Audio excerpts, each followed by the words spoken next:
We have been sharing impactful stories of strength and acceptance with you all month for Pride. Tonight we're highlighting a Louisville organization that is focusing on a holistic support network for families who have transgender youth. And as Pride Month comes to a close, I spoke with the CEO of Jewish Family and Career Services on this support group and the importance of continuing these conversations even as June wraps up.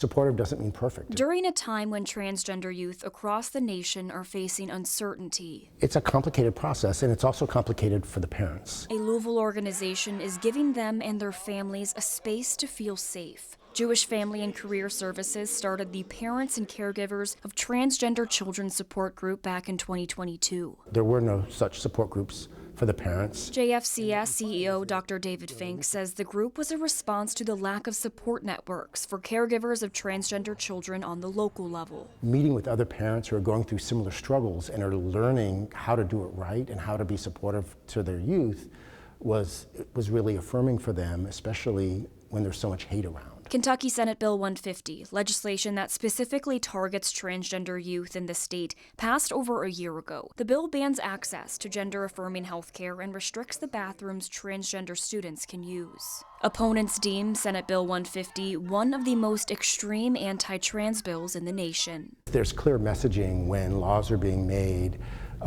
that say you're not allowed to be who you are.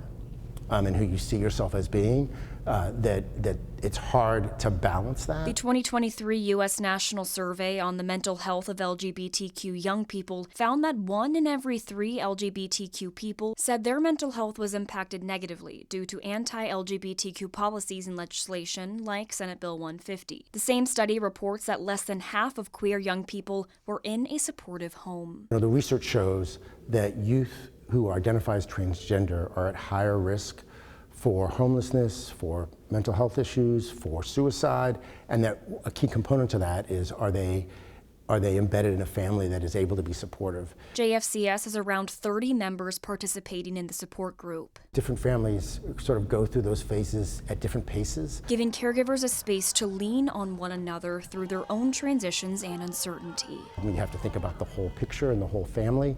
This is a way that we're trying to support these youth by supporting the parents.